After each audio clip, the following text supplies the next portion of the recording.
Materi kali ini berkaitan bagaimana cara membangun suatu model regresi logistik berganda ya. Jadi regresi logistik berganda itu kan ketika kita melibatkan banyak variabel independen.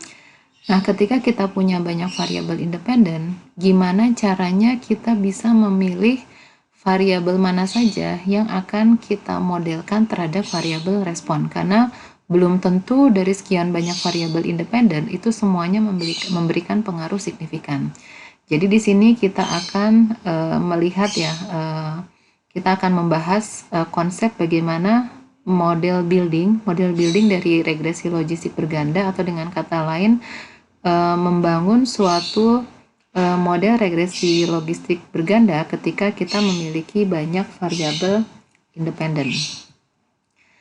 Nah, sebagai contoh pada data horseshoe crab, di sini kan variabel dependennya adalah apakah kepiting betinanya itu memiliki satelit atau tidak ya.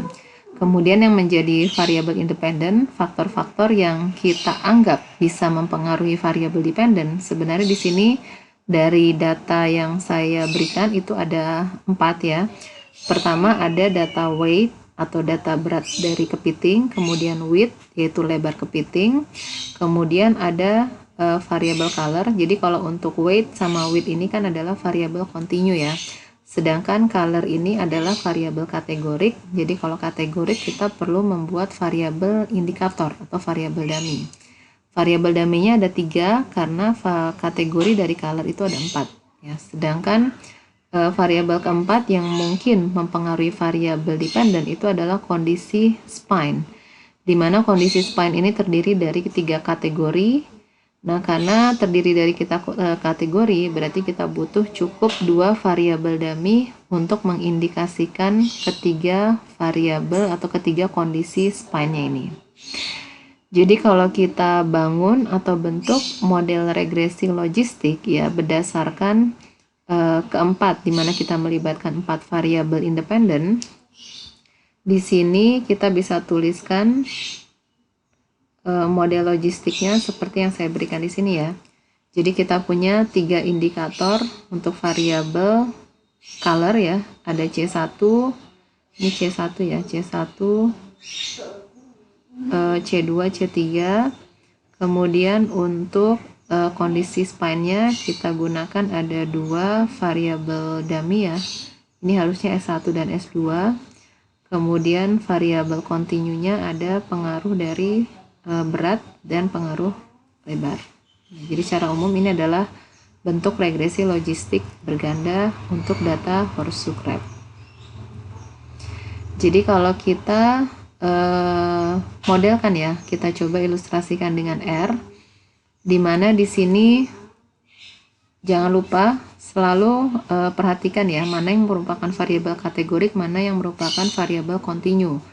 Jadi kalau kita tahu color spine-nya ini adalah kategorik, jadi kita minta R untuk menganggap variabel color-nya dan spine-nya sebagai kategorik dengan menggunakan perintah s.factor. Jadi kalau kita gunakan perintah ini, otomatis nanti di dalam fungsi GLM, nanti GLF-nya akan menggunakan atau memandang kedua variabel color dan spine ini sebagai langsung membangkitkan variabel dummy-nya ya. Jadi ini outputnya. Jadi ini output yang diberikan oleh R ya, masing-masing parameter dari di dalam model logit ya. Kemudian di sini juga diberikan nilai deviance dari model yang kita bentuk ya, dan juga ada null deviance. Ini berarti deviance yang tidak melibatkan variabel independen. Jadi kalau kita amati tadi ada residual deviance. Residual deviance ini sebesar 18,5,20. Ini adalah model dari persamaan logistik di mana kita menggunakan semua IV-nya ya, semua variabel independen, color, kondisi spine, weight sama width ya. Jadi itu adalah deviance dari persamaan logit yang ini ya. Kemudian ada null deviance sebesar 225,76. Ini adalah deviance tanpa melibatkan variabel independen, atau dengan kata lain ini adalah model yang hanya meregresikan variabel respon terhadap interceptnya saja, ya alfa.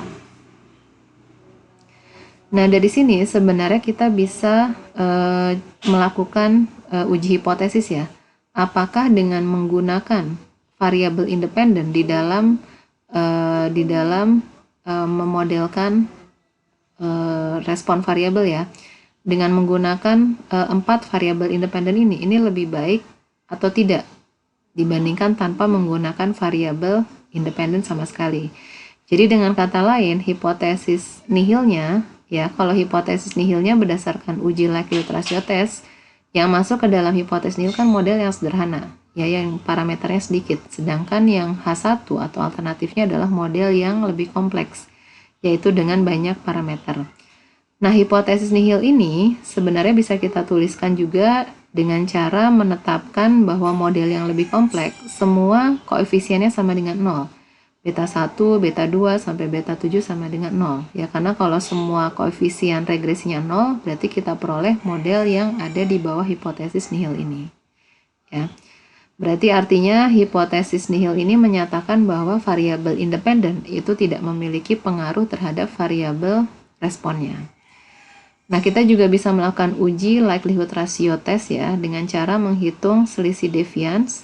Selisih deviance-nya yang ada di bawah hipotesis nihil 225,76 dikurangi deviance model yang lebih kompleks. Ya, kita peroleh 40,56. Kemudian kita bisa hitung juga p-value-nya lebih kecil dari 0,001. Berarti ini menyatakan apa? Bahwa paling sedikit satu variabel independen memiliki pengaruh signifikan. Ya, karena kan p-value-nya lebih kecil dari alfa, berarti kita tolak H0. Karena menolak H0 berarti kita simpulkan hipotesis alternatif ya. Nah, di dalam hipotesis alternatif itu bukan berarti bahwa semua parameternya berbeda dari 0 ya. Karena kalau ini ditolak, ya sebenarnya kita simpulkan alternatifnya minimal ada salah satu parameter yang nilainya berbeda dari 0 ya. Berarti makanya kita simpulkan paling sedikit ada satu variabel yang memiliki pengaruh signifikan. Nah, dari sini kan berarti kita simpulkan ada pengaruh signifikan dari variabel independen. Tetapi kalau kita kembali ke output R, kita lihat ya, p-value dari output R, semua p-value dari parameternya, ini kan semuanya lebih besar dari 0,05 ya. Jadi kalau kita lihat sepertinya kontradiksi ya, berdasarkan likelihood ratio test, menyimpulkan minimal ada satu yang signifikan, tetapi kalau kita lihat dari sini, ternyata tidak ada satupun yang signifikan. Ya, jadi apa yang terjadi sebenarnya di sini? Jadi dari uji Wald-nya, dari p-value pada output R itu tidak ada satupun yang signifikan. Nah, kenapa ini bisa terjadi? Ya karena di sini kita melibatkan banyak variabel independen dan kita tahu bahwa ada kemungkinan bahwa variabel independennya ini saling berkorelasi. Jadi kalau variabel independen yang saling berkorelasi, maka akan muncul yang disebut sebagai multikolinearitas. Ya, jadi kalau multikolinearitas ini tentu akan memberikan pengaruh terhadap hasil estimasinya ya. Jadi kalau secara umum di dalam model GLM, ya baik yang linear maupun yang GLM, itu sama-sama mengasumsikan bahwa tidak ada multikolinearitas atau tidak ada korelasi yang tinggi di antara variabel independen ya. Jadi kenapa di sini tadi ketika kita melakukan likelihood ratio test dan kemudian kita uji secara individu dengan menggunakan uji Wald, ternyata hasilnya kontradiksi ya. Itu salah satu penyebabnya adalah multikolinearitas. Jadi kalau kita perhatikan, sekarang kita coba lihat korelasi antara weight sama width.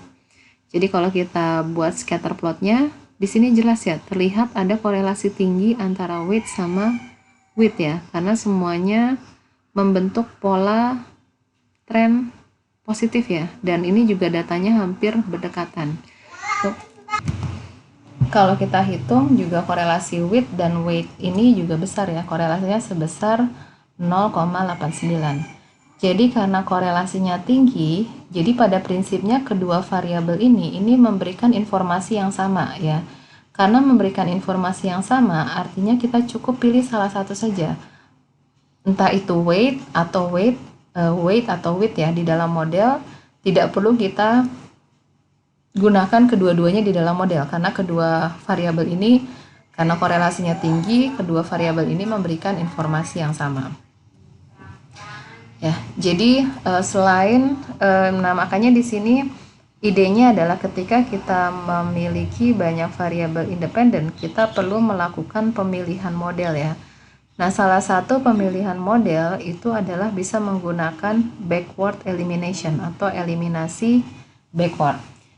Nah, algoritma dari eliminasi backward ini adalah kalau kita punya banyak variabel independen, kita mulai membuat model, kita mulai di awal itu dengan model yang kompleks. Artinya kita menggunakan atau melibatkan semua variabel independen di dalam model, termasuk interaksi yang memungkinkan terjadi di dalam variabel independen.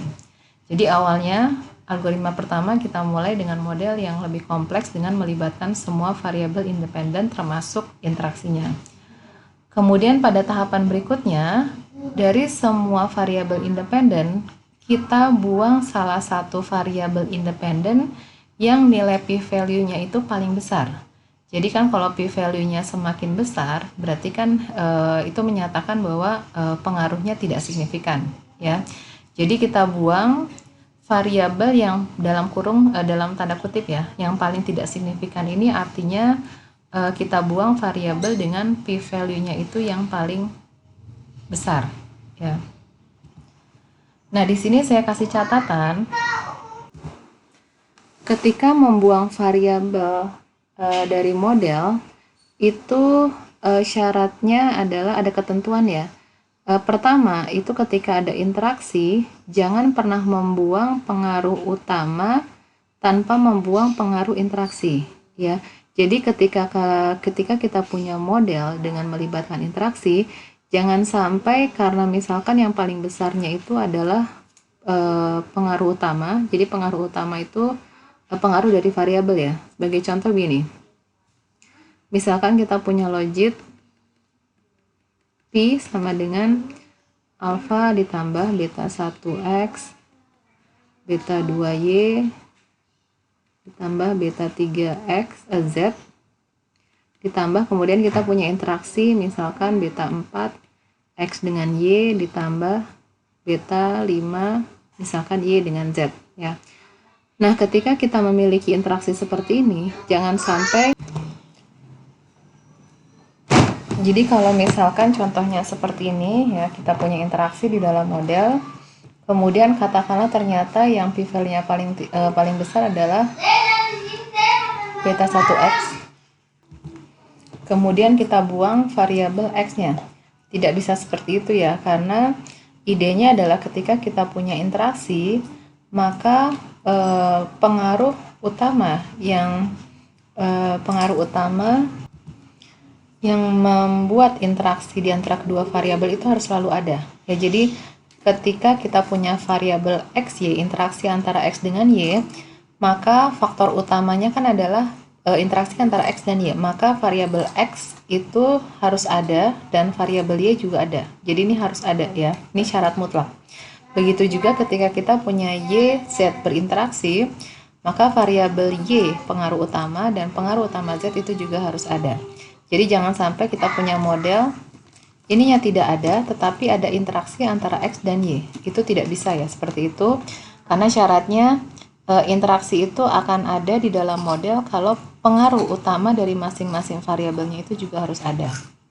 Jadi di sini jangan pernah membuang pengaruh utama tanpa membuang pengaruh interaksi yang berkaitan. Jadi kalau ini tidak ada ya seharusnya maka interaksi ini juga harusnya tidak perlu ada ya, karena harusnya ini konsisten. Ketika pengaruh utamanya tidak ada, maka pengaruh interaksinya juga harusnya tidak ada ya. Jadi pengaruh interaksi itu selalu ada bersamaan dengan pengaruh utama.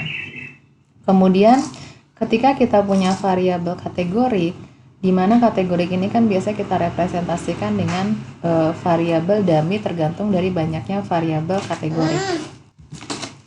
Variabel dummy itu kan sebagai satu kesatuan dari variabel kategorik ya. Jadi kalau kita punya 3 variabel dummy dari suatu variabel kategorik seperti color ya, ada C1, C2, C3. Kemudian di dalam model ternyata C3-nya yang paling besar p-value-nya, kemudian kita buang. Sisanya hanya C1, C2. Dan ini juga jangan sampai hal itu terjadi ya, karena variabel dummy ini kan sebagai satu kesatuan dari variabel kategorik. Jadi kalau mau membuang variabel dummy, buang semua variabel dummy yang berasal dari variabel kategori yang sama. Jadi jangan hanya membuang salah satunya saja ya, karena ini merupakan satu kesatuan. Jadi ketika kita sudah masuk ke poin 2, membuang variabel yang paling besar p-value-nya, baru kita refit lagi modelnya. Kita modelkan lagi model rigid yang baru setelah variabel yang paling besar p-value-nya itu kita buang ya. Nah, prosedur ini kita ulang berkali-kali, membuang satu persatu variabel dengan p-value paling besar sampai diperoleh semua variabelnya itu signifikan. Nah, prosedur seperti ini kita sebut eliminasi backward ya, karena kita mengeliminasi mundur, dimulai dari variabel yang paling kompleks dengan banyak dengan semua variabel independen, baru kita eliminasi satu-satu sampai dengan kita peroleh semua variabel independennya itu signifikan. Nah, ada prosedur otomatis lainnya, ada yang disebut forward sama stepwise. Kalau forward itu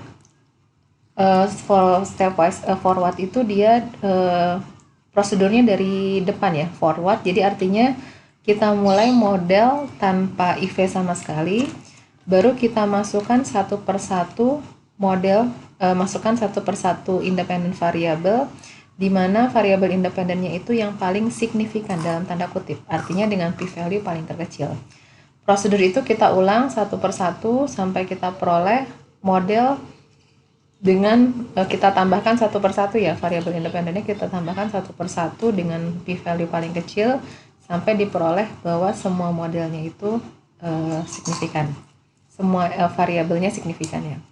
Sedangkan stepwise itu kombinasi dari backward dan forward ya.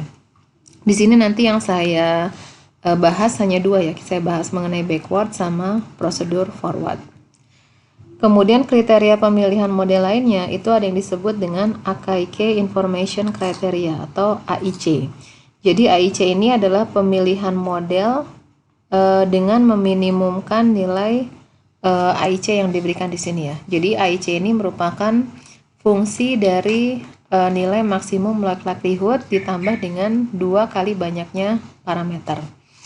Nah, kelebihan dari AIC ini adalah biasanya AIC ini cenderung memilih model yang lebih sederhana ya, dengan sedikit parameter. Tentu kan ini yang kita harapkan ya. Kita tentu berharap untuk mendapatkan model yang sesederhana mungkin. Kemudian AIC juga ini kelebihannya adalah bisa kita gunakan untuk membandingkan model yang bukan merupakan subset dari model lainnya. Seperti pada likelihood ratio test, syaratnya kita bisa gunakan kalau model sederhana merupakan bagian dari model kompleks. Jadi kalau kita mempunyai model yang bukan merupakan subset dari model lainnya, kita tidak bisa menggunakan likelihood ratio test. Nah, dengan menggunakan AIC, kita bisa menggunakan model yang berbeda, ya artinya bukan merupakan subset asalkan respon variabelnya itu sama. Jadi contohnya, misalkan kita melakukan pemodelan dengan respon yang sama, model binomial, tetapi fungsi linknya bisa berbeda. Misalkan pakai fungsi logit, fungsi probit, atau fungsi log-log, itu bisa kita bandingkan dengan menggunakan AIC. Nah, kelemahan dari AIC ini adalah kriteria pemilihan berbasis non-signifikan. Jadi tidak ada uji hipotesis dengan menggunakan kriteria AIC ini ya. Jadi model yang paling baik itu adalah berdasarkan kriteria AIC itu adalah dengan nilai AIC paling terkecil.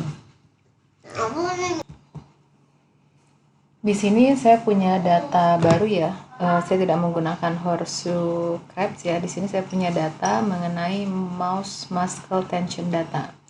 Jadi mengenai tensi diambil dari penelitian tikus ya. Jadi di sini yang menjadi responnya itu apakah tensinya itu tensi dari tikus ya, apakah tensinya tinggi atau rendah. Kemudian yang dijadikan sebagai variabel dependent Di sini saya lupa ya, W-nya itu eh, nanti saya cari ya W-nya ini apa, tapi ini adalah variabel kategorik dengan dua kategori. Kalau M-nya ini adalah menyatakan tipe maskelnya. Jadi ada dua kategori, satu atau dua. Kemudian D-nya ini adalah jenis drugnya. Jadi mungkin yang paling mudah dipahami misalkan dari jenis obat satu atau dua, manakah yang menghasilkan tensi rendah atau menghasilkan tensi tinggi. Jadi di sini kita punya variabel independennya ada tiga, masing-masing variabel kategori dengan dua variabel kategorik dengan dua kategori ya. Jadi di sini saya berikan. Nah, kebetulan data yang diberikan di sini, datanya itu dalam bentuk data yang formatnya dalam bentuk kelompok, grup. Berbeda dengan data horseshoe crab, itu kan datanya bukan grup ya, tapi ungroup. Karena setiap barisnya itu menyatakan respon untuk setiap data pengamatan. Jadi kalau diamati pada data horseshoe crab, itu kan pada baris pertama itu adalah data untuk kepiting pertama. Misalkan data kepiting pertama warnanya 1, kemudian width-nya misalkan 25, kemudian responnya misalkan memiliki satelit ya, seperti itu dan seterusnya sampai dengan data terakhir, kurang lebih kalau tidak salah sampel untuk horseshoe crab itu 173. Jadi kalau kita urutkan datanya itu terdiri dari 173 baris. Nah, berbeda dengan data ini, data format yang saya berikan ini dalam bentuk grup.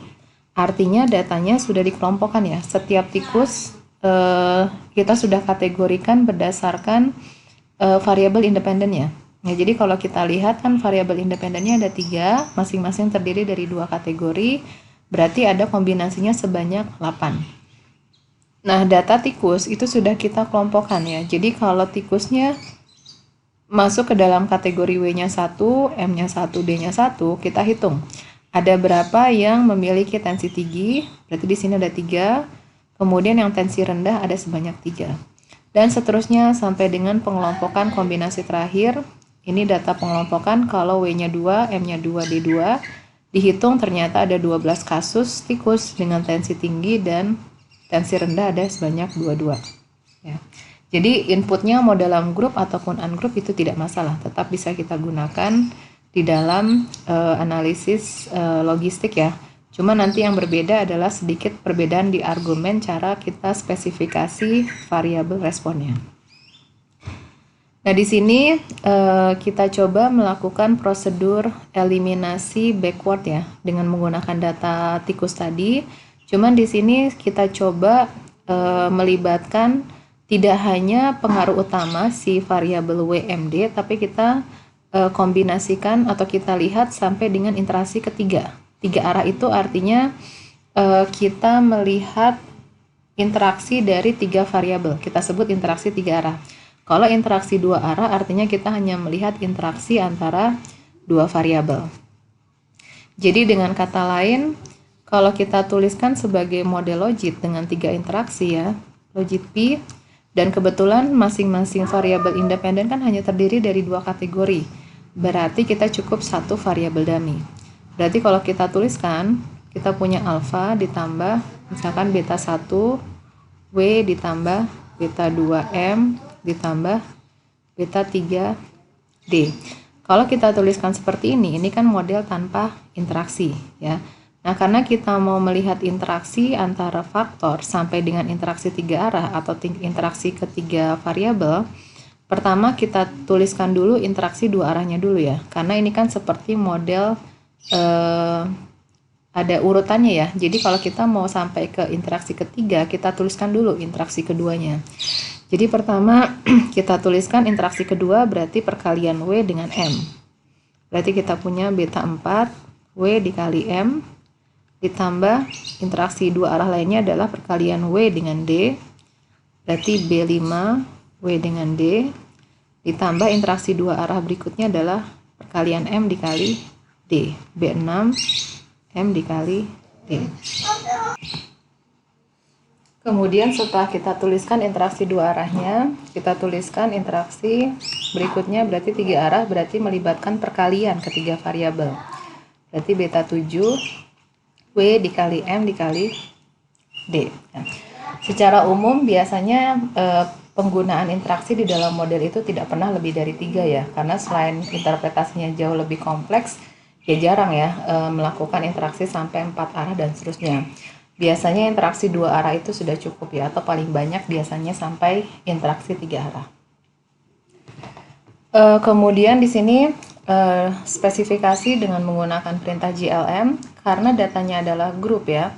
Berarti di sini kita respon variabel biasanya kan kita tuliskan Y, kemudian kita regresikan dengan variabel independennya. Cuman karena di sini datanya adalah grup, berarti kita spesifikasi dalam bentuk data frame banyaknya yang masuk ke dalam variabel Y-nya sama dengan 1 atau tensionnya high. Kemudian koma kolom kedua adalah kalau Y-nya sama dengan 0 atau tensionnya di sini low. Baru kita regresikan karena kita mempertimbangkan interaksi 3 arah, berarti kita tuliskan W dikali M dikali D. Nah, di sini kita juga bisa melakukan mengecek ya, apakah dengan penggunaan menggunakan interaksi 3 arah ini membuat modelnya lebih baik atau lebih fit dengan data dibandingkan hanya dengan menggunakan interaksi 2 arah ya. Jadi di dalam model yang ada di fit 3 ini, objek fit 3 ini adalah model 3 arah, interaksi 3 arah, sedangkan fit 2 ini adalah memodelkan data hanya dengan interaksi 2 arah. Ya, jadi di sini W kali M ditambah M kali D dikali W kali D, berarti ini adalah yang dimodelkan hanya sampai sini saja. Ya, yang ini tanpa melibatkan interaksi 3 arah untuk fit 2. Nah, di sini dari 2 model ini kan kita bisa menggunakan prinsip dari analisis deviance ya. Kita ingin menguji apakah dengan penambahan interaksi 3 arah ini membuat modelnya lebih baik atau tidak. Kita bisa menggunakan ANOVA ya. Kita masukkan model yang sederhana. Kemudian ini adalah model yang lebih kompleks dengan 3 interaksi. Diperoleh hasil deviance-nya atau selisihnya adalah 0,11111 dengan p-value-nya 0,739. Berarti kesimpulannya apa di sini? Apakah perlu interaksi 3 arah? Ya jelas tidak perlu ya, karena p-value-nya lebih besar dari alfa. Berarti artinya interaksi 3 arah itu tidak signifikan. Artinya kita tidak perlu memodelkan dengan mempertimbangkan interaksi antara variabel W, M, dan D. Nah, cara lain mengecek signifikansi apakah interaksi 3 arahnya signifikan atau tidak, kita bisa menggunakan drop 1 ya. Perintah drop 1 ini mengecek atau ini adalah metode untuk melakukan uji likelihood ratio test, di mana idenya adalah selalu hanya membuang salah satu term atau salah satu komponen di dalam salah satu variabel di dalam model yang kita bangun di sini. Jadi di sini kalau dilihat outputnya, di sini kan hanya ada satu output ya, walaupun sebenarnya secara umum kan kita punya, bisa kita katakan model yang kita regresikan kan terhadap W, kemudian ada M, ditambah D, ditambah kemudian interaksi antara WM, interaksi antara W dengan D, interaksi M dengan D, ditambah interaksi W, MD. Ide dari drop 1 itu kan selalu menghapus atau membuang salah satu komponen ya. Entah komponen WMD, entah itu nanti yang dibuang ini adalah WM atau yang dibuang adalah M. Tetapi di sini yang dikeluarkan itu hanya interaksi 3 arah. Kenapa? Karena tadi ya, idenya adalah kita tidak pernah bisa membuang orde yang lebih tinggi ya. Bukan orde yang lebih tinggi, orde yang lebih rendah kalau masih ada orde yang lebih tinggi. Jadi orde yang lebih tinggi itu adalah kalau interaksinya itu semakin besar. Jadi saya katakan interaksi 3 arah itu ordenya lebih tinggi dibandingkan interaksi 2 arah. Jadi di sini kita tidak, ketika kita punya interaksi 3 arah, kita tidak bisa membuang komponen WM karena ada interaksi yang lebih tinggi dari WM ya. Apalagi kita membuang misalkan pengaruh utamanya CM, ya nggak bisa. Karena kalau ini dibuang, jelas interaksi 2 arah yang mengandung M-nya itu juga harus kita buang. Ya.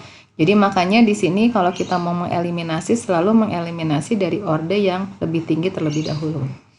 Jadi output dari W titik M titik D titik 2 ya, W titik 2 M titik 2 D ini adalah interaksi 3 arah.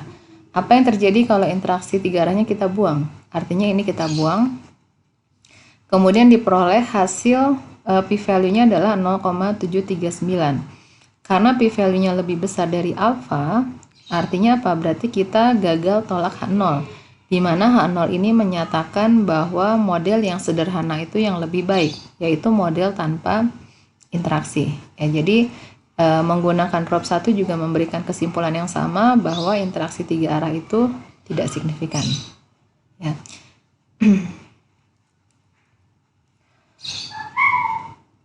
Nah, sekarang ide dari eliminasi backward, sebenarnya di sini yang mau kita lakukan adalah mencoba memahami prosedur dari eliminasi backward ya. Jadi kan idenya kita mau membuang komponen ya, membuang komponen dengan p-value paling besar. Jadi kan ketika di awal model kita punya interaksi 3 arah, ternyata berdasarkan output yang diberikan di sini, ternyata kita bisa membuang WMD ya, interaksi 3 arah, karena ternyata p-value-nya lebih besar dari alfa. Nah, setelah kita membuang interaksi 3 arah, kita bisa membangun model baru tanpa interaksi 3 arah, artinya hanya melibatkan interaksi 2 arah. Berarti kita buat lagi model yang sama tetapi hanya melibatkan interaksi 2 arah yang seperti ini. Kemudian dengan menggunakan perintah drop 1, kita bisa lihat ada 3 output ya. Interaksi kalau WM-nya dibuang, interaksi kalau MD-nya dibuang, interaksi kalau WD-nya dibuang ya. Jadi di sini yang dibuang itu hanya orde yang 2, sedangkan orde yang pertama yaitu pengaruh utama jelas nggak bisa dibuang ya. Karena pengaruh utama bisa dibuang kalau yang interaksi keduanya juga, interaksi untuk 2 arahnya juga dibuang. Jadi di sini kita punya model ya, di mana salah satu interaksi 2 arahnya dibuang, ternyata yang p-value-nya paling besar itu adalah yang interaksi antara W dengan D. Ya, jadi di sini artinya dengan menggunakan prosedur eliminasi backward, kita buang interaksi antara W dengan D ya, karena W dengan D memiliki p-value terbesar sehingga kita bisa membuang W dengan interaksi antara W dengan D ya. Jadi dari model awal kan kita punya Y-nya itu adalah W M tambah D ditambah WM ditambah MD ditambah WD ya. Nah, berdasarkan prinsip prosedur eliminasi backward, ternyata yang paling besar alfanya atau paling besar p-value-nya itu adalah interaksi W dengan D. Berarti ini kita buang ya. Langkah selanjutnya berarti kita memodelkan lagi model ini ya. Model ini kemudian kita cari mana di antara WM sama MD ya, atau mungkin WM dengan MD yang memberikan p-value paling besar ya. Jadi berikutnya, setelah kita buang interaksi WD, sekarang kita buat model yang hanya melibatkan interaksi 2 arah dari WM dengan MD ya. WM dengan MD. Nah, dari output di sini bisa dilihat, ternyata kalau WM-nya dibuang, ternyata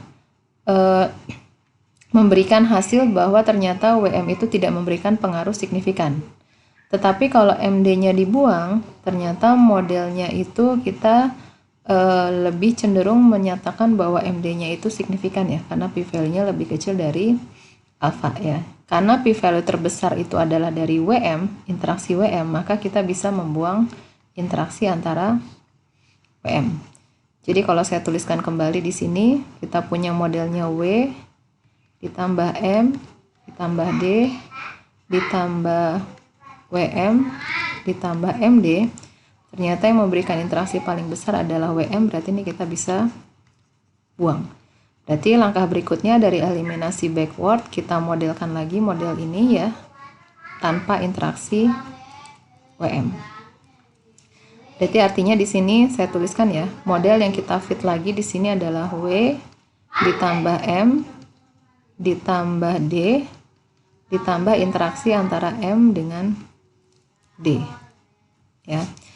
Nah, bagaimana spesifikasi model seperti ini di dalam model dengan menggunakan perintah JLM?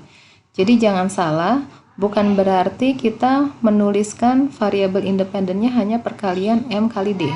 Karena perkalian M kali D, ini artinya kita melakukan regresi Y, respon terhadap M ditambah D ditambah M kali D. Jelas bukan seperti ini ya, karena yang kita mau adalah kita masih melibatkan variabel W di dalam model. Jadi jangan langsung memberikan perintah hanya sebagai variabel independennya M dikali D. Ini jelas salah ya. Jadi yang kita lakukan adalah kita tuliskan karena W-nya masih kita libatkan hanya sebagai pengaruh utama, tidak sebagai pengaruh interaksi. Kemudian ditambah interaksi antara M dengan D. Jadi kalau kita spesifikasi seperti ini, berarti yang kita mau adalah menuliskan persamaan regresi sesuai yang kita inginkan di sini ya. Jadi kalau kita sekali lagi tes dengan drop 1, kita bisa lihat bagaimana kalau W-nya dibuang atau bagaimana kalau interaksi MD-nya dibuang. Ya.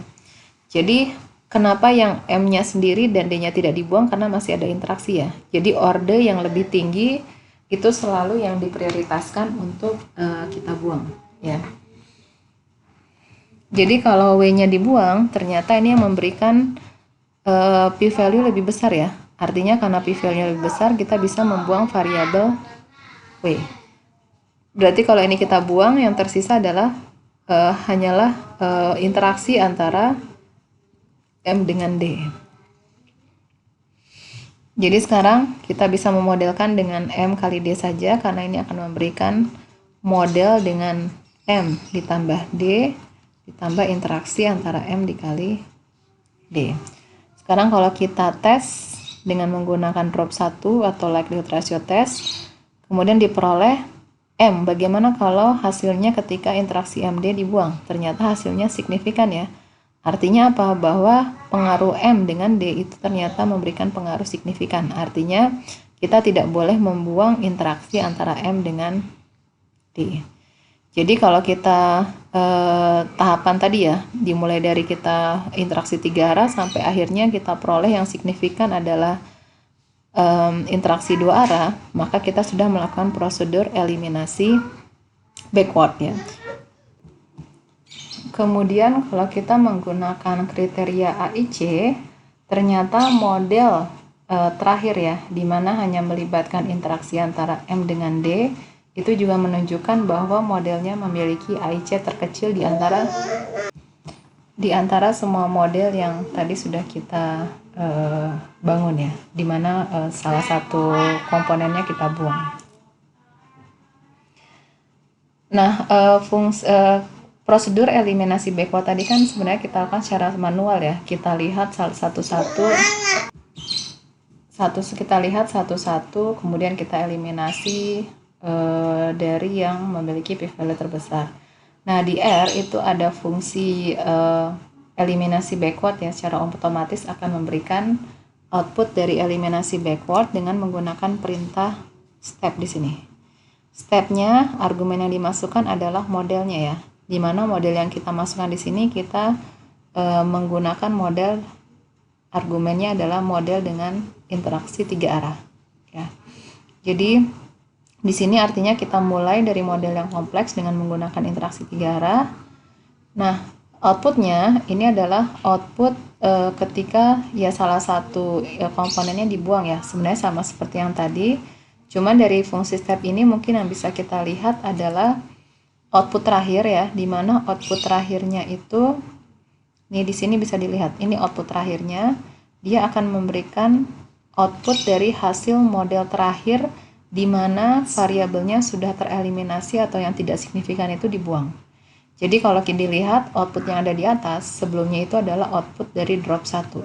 Sama ya, output dari uji likelihood ratio test. Jadi setelah dilakukan uji likelihood ratio test, barulah dia akan mengeluarkan output hasil dari model terbaik ya, pemilihan model terbaik setelah proses mengeliminasi variabel satu demi satu. Jadi dari sini diperoleh hasilnya sama ya, bahwa yang signifikan adalah interaksi antara M dengan D. Ya, jadi modelnya adalah kita tuliskan modelnya adalah logit P. Ini adalah 0,098 M ditambah 1,126 D ditambah interaksinya, berarti ini adalah minus 1,197 interaksi antara M dikali D. Dan ini menghasilkan, ini juga modelnya menghasilkan nilai AIC terkecil. Di sini ya, nilai AIC-nya ini adalah AIC terkecil jika dibandingkan dengan model yang lainnya. Kemudian juga dengan menggunakan fungsi step yang sama, kita juga bisa melakukan seleksi forward ya. Jadi forward itu idenya kita mulai dari model tanpa IV, berarti hanya memodelkan respon terhadap intercept. Jadi kita mulai dari Y terhadap alpha, barulah di sini idenya dalam setiap langkahnya kita masukkan variabel yang paling signifikan atau dengan p-value paling kecil. Ya, di sini kita sebut seleksi forward. Nah, di dalam perintah step, kalau defaultnya itu tanpa menggunakan argumen apapun, dia selalu melakukan eliminasi backward ya. Jadi kalau mau melakukan analisis atau seleksi forward, di sini kita tambahkan, pertama argumennya selalu argumen dari modelnya ya. Modelnya itu adalah pertama kan karena dimulai dari model tanpa independent variable independent, berarti kita tuliskan Y, kita regresikan 1. 1 ini artinya mewakili intercept. Kita mulai dari model hanya dengan intercept. Kemudian scope-nya ini adalah batasan kita mau meregresikan sampai orde keberapa. Karena di sini kita mau mempertimbangkan sampai orde interaksi 3 arah, berarti scope-nya sampai perkalian antara W, MD, interaksi 3 arah. Kemudian direction-nya, arahnya adalah forward, karena kita mau melakukan seleksi forward, baru tesnya adalah chi-square. Jadi kalau kita lihat di awal, di sini ada outputnya ya, output penambahan kalau D-nya dimasukkan. Kemudian awalnya kan kita hanya memiliki intercept ya. Kemudian apa yang terjadi kalau kita tambahkan D, hasil p-value-nya ternyata signifikan. Ya, artinya jadi hasil dari output di sini ini artinya dengan menambahkan variabel D ke dalam model, ternyata modelnya lebih baik ya, karena p-value-nya signifikan, lebih kecil dari 0,05. Artinya kita tolak H0 dan kita pilih model yang lebih kompleks ya, daripada model hanya dengan intercept. Jadi model yang kita bangun di sini ini artinya model di mana kita memasukkan variabel D ke dalam model logistik. Sedangkan plus M di sini artinya kita melibatkan atau menggunakan variabel M di dalam model logistik. Jadi jangan salah tafsir ya. Bukan berarti M ini menyatakan kalau D dan M sekaligus di dalam model, tidak. Karena kan idenya kita menambahkan satu variabel satu demi satu, kemudian kita pilih mana yang menghasilkan p-value paling kecil. Kemudian plus W artinya kita menggunakan model logistik di mana kita regresikan hanya terhadap W. Nah, kemudian dari ketiga model ini kita pilih salah satu di mana variabelnya itu yang menunjukkan p-value paling kecil. P-value paling kecil itu adalah model dengan menggunakan variabel D di dalam model. Berarti di tahapan awal dari seleksi forward kita menambahkan variabel D di dalam model. Ya. Jadi di sini kita punya variabel D di dalam model ya. Ini ya variabel D di dalam model.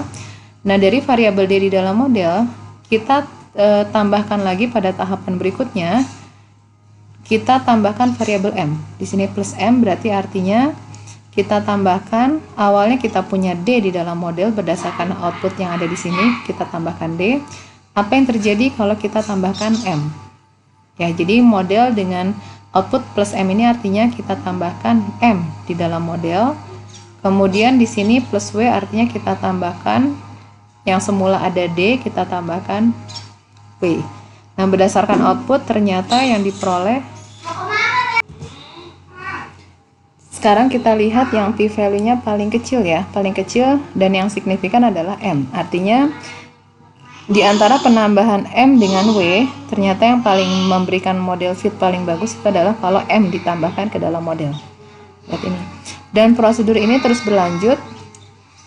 Kita tambahkan selanjutnya ya, naik selanjutnya kalau ditambahkan interaksi MD, kalau ditambahkan W.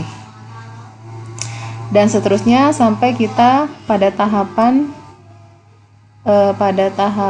dimana kita tambahkan interaksi ya, sampai interaksi 3 arah. Ternyata di sini model yang terbaik yang diperoleh adalah sama seperti pada eliminasi backward. Ternyata yang signifikan adalah hanya sampai interaksi 2 arah dari D dan M, di mana pengaruh utamanya hanya dari D dan M.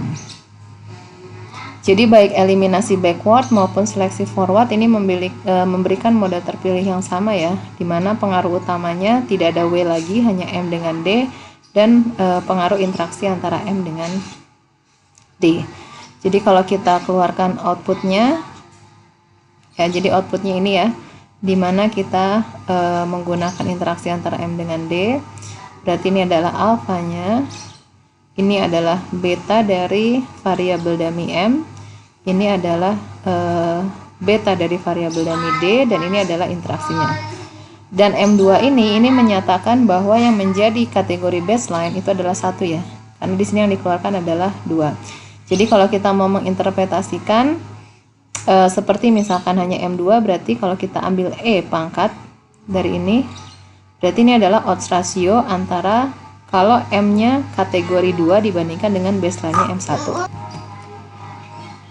Ya demikian ya, berarti ini materi mengenai model building. Semoga bisa memberikan ide di dalam melakukan pemodelan regresi logistik.